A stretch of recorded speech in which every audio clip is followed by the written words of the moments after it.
Why do we call blue blue when in other languages their word is more like azure, azul, azzurro? Well, it's all because of this. This is my new visual essay series, Language and Colour, all about the words we have for colour and where they came from in different languages. And we're starting here in London's National Gallery. There's something so calming about the colour blue.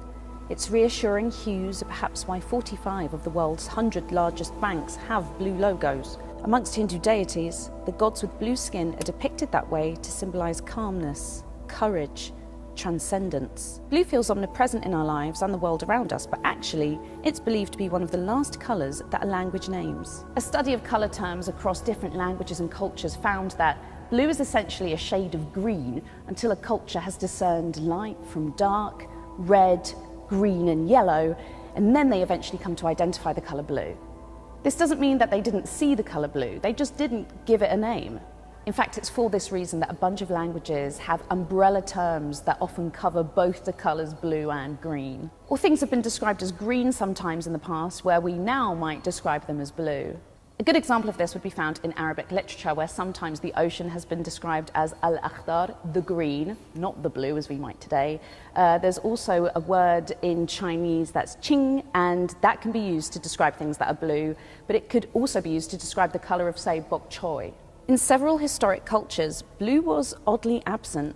One survey of colour terms used by Christian authors before the 13th century found blue was only mentioned 1% of times. In the Quran, it appears once as the colour of the faces of infidels on the Day of Judgment.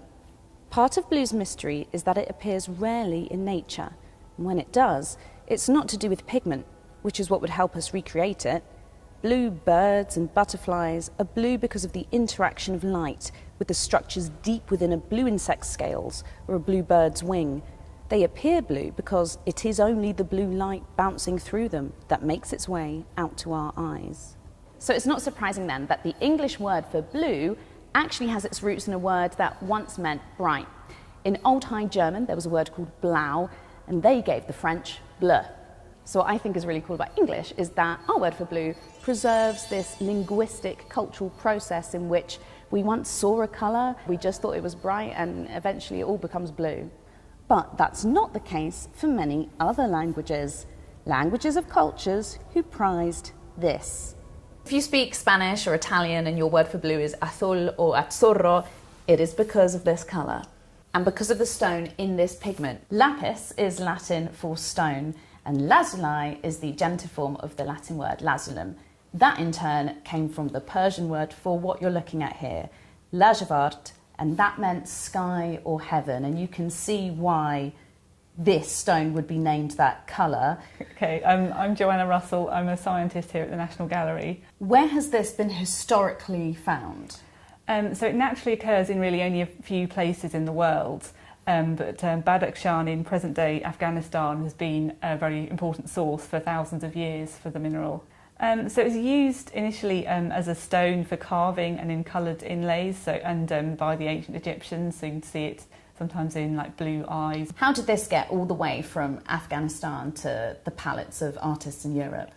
So it was transported along the silk routes from quite early on, and comes often in through Venice. Marco Polo visited the mine in 1271 and saw a high mountain out of which the best and finest blue is mined.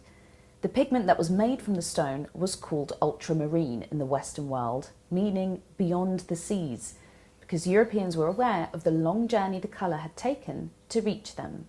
The Europeans took some time to fall in love with this blue the way ancient Egyptians had, as well as mimic it. You can see it has a really strong blue colour when it's a high quality piece like this, but if you just grind down the stone you end up with something that's rather greyish blue powder, and it has to be purified further to get a really good blue pigment, which is the pigment ultramarine. Now, there are other languages whose word for blue doesn't come from that Old High German blau, nor lapis lazuli. So how do you say blue in your language? But from the 12th century, blues began to be seen as divine colours.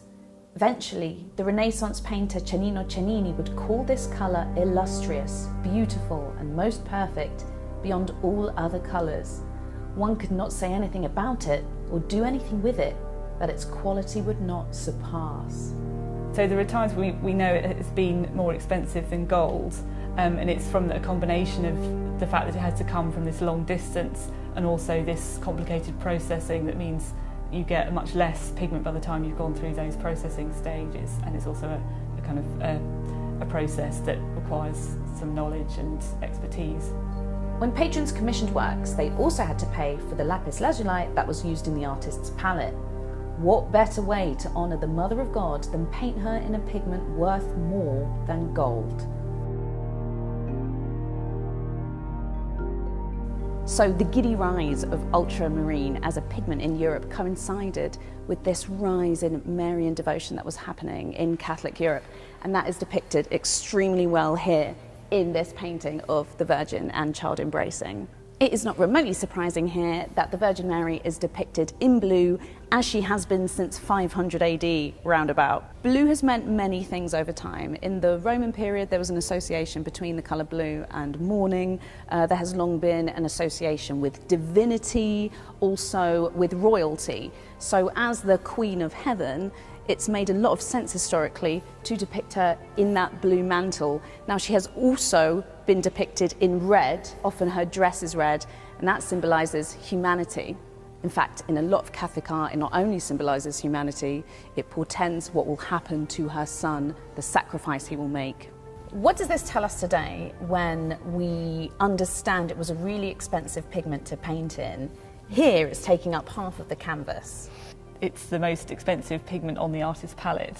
So it shows this is being used for a very prestigious subject. So this is meant to be the Virgin Mary, sort of the Mother of God, and we do see it often used in the kind of more important areas of a painting. So sometimes when we've investigated paintings in the gallery, we find the really high quality ultramarine with the largest blue particles is used for the really important areas like the Virgin's robe.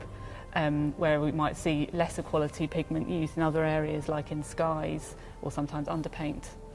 So the pigment that was being used in the mantle isn't necessarily the pigment that's being used in the sky? It's sort of chemically the same pigment, but not necessarily the same level of quality or purity. In the 1800s, newer and cheaper ways of creating a bright blue pigment meant that true ultramarine slowly began to be replaced. And it's even so cheap that it gets added as a whitener for laundry to make your whites whiter using in laundry bluing. Because of ultramarine's replacements, we don't see it so much anymore. In fact, if you want to see it, you have to come to a gallery like this.